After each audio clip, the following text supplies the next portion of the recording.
Hey, True Believers, Anglin here with another top 10 comic books sold to readers. You've heard of Comicron. That's the list of what comic shops are ordering. This is what readers and customers are leaving those shops with, preferably after paying. Yeah, after we look at the hardcover countdowns, or hard copy countdowns, we're going to go on over to Comixology and check out who wins the digital week. Now, this is from Bleeding Cool, so take it with a grain of salt, and these are the comic shops that participated. So if you're in their area, stop by, say hi, maybe buy something, and don't forget to support your own local comic book shop.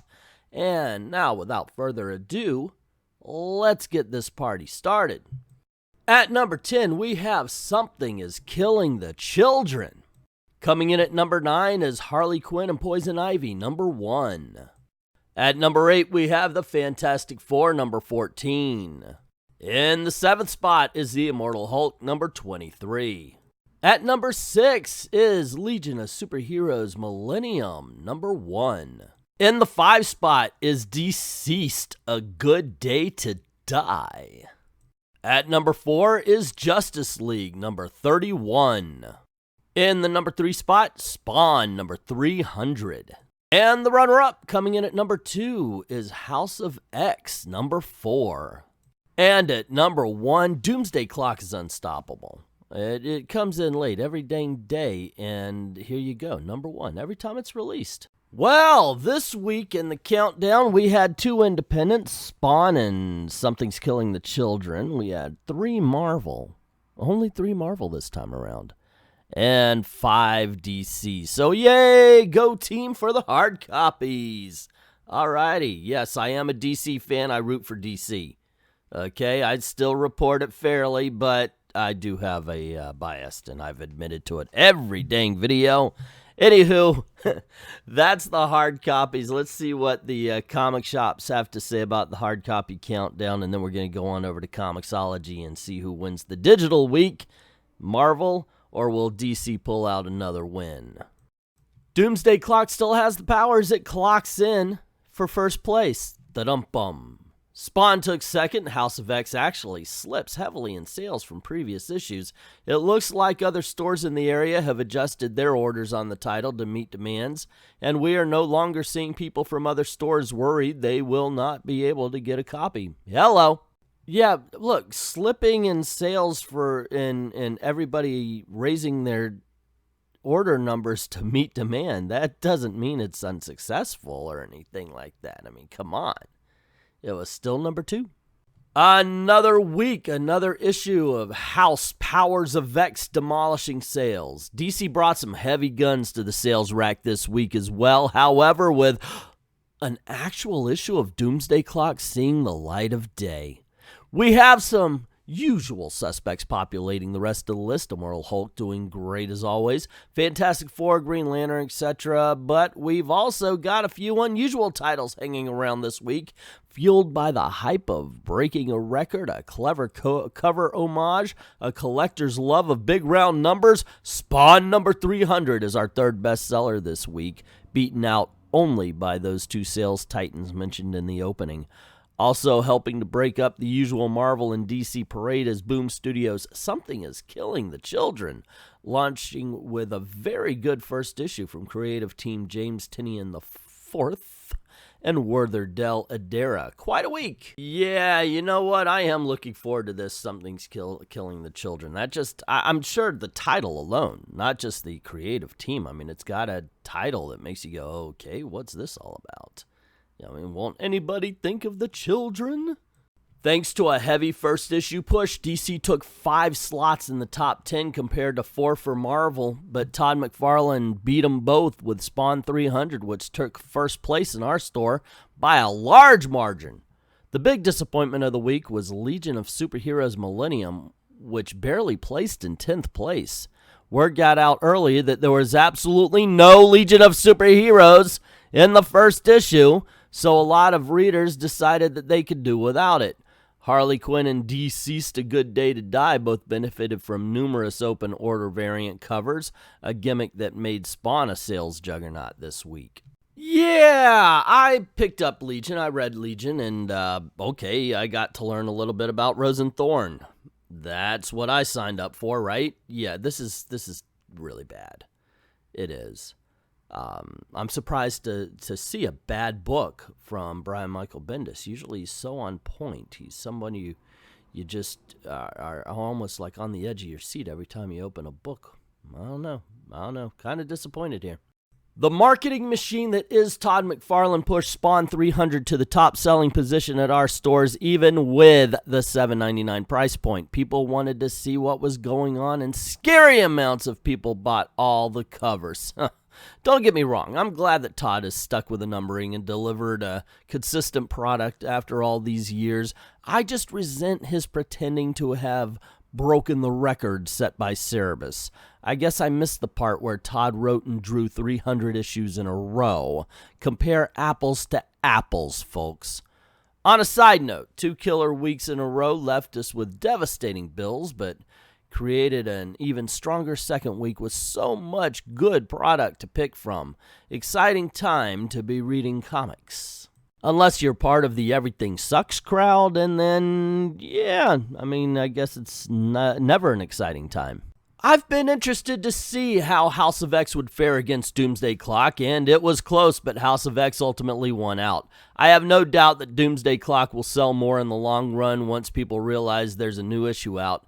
That's always the problem with these huge gaps and delays. People will ask over and over about it until they eventually just give up and completely forget. On the bright side, I'm sure everyone will have ample time to catch up on Doomsday Clock, considering how long it'll be before number 12 actually hits shelves.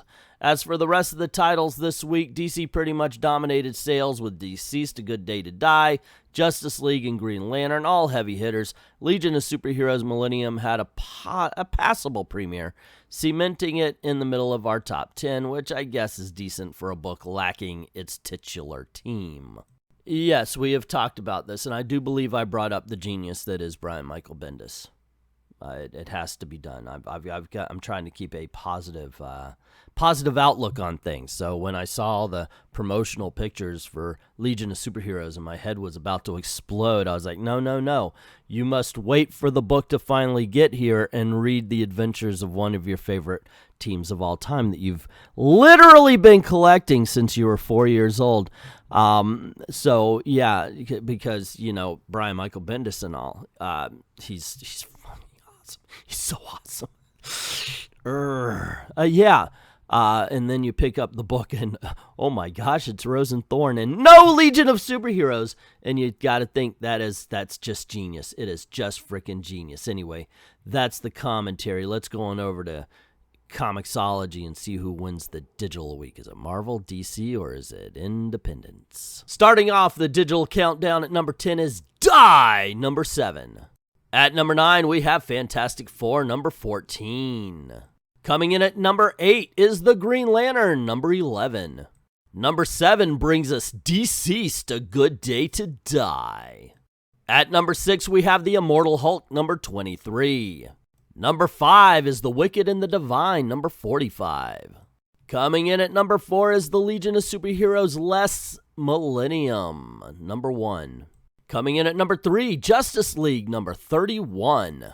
And the runner-up in second place, Doomsday Clock, number 11. I was about to say number 1, 11. And at number 1 in the digital countdown is House of X, number 4. Now, there you go, gang. 5 DC, 3 Marvel, and 2 Independent. So, top 10, DC Comics wins. You know I like to stretch it out. See what's 11 through 20 just for poops and giggles. So we're going to do that. And I'm wondering, I know DC produces enough content to win a week when we stretch it to 20, but usually Marvel owns this back half. Let's see how they do. Coming in at number 11 is Star Wars number 71. It's 5-4, still DC's favor. At number 12 is Lois Lane, number 3. It is 6-4 in DC's favor. Number 13 is Savage Avengers. It's now 6-5, still DC.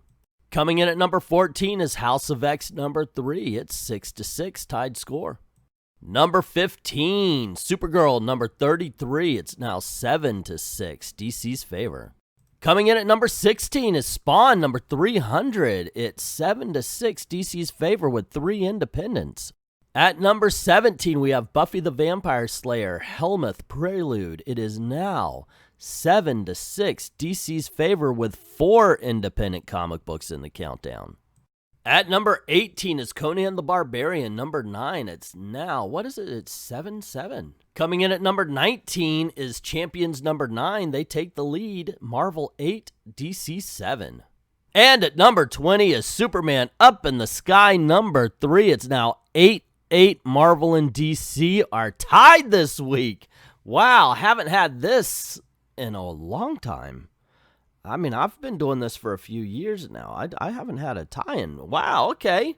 It's a non-loss for DC. I'll take it.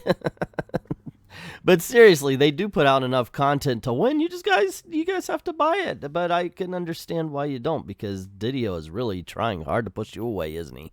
Anyway, there you go, gang. That's the countdown.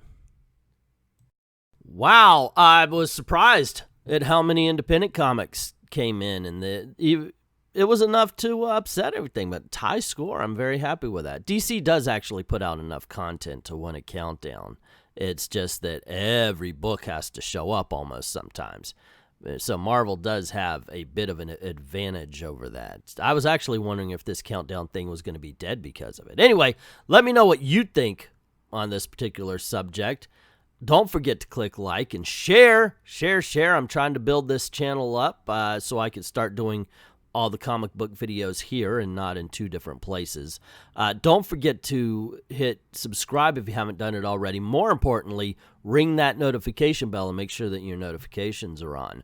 Now, I do have a Patreon and a Ko-Fi. The links are in the description below if you don't mind helping out the channel, and you could even commission a video where you could pick any topic and then whatever you want to talk about.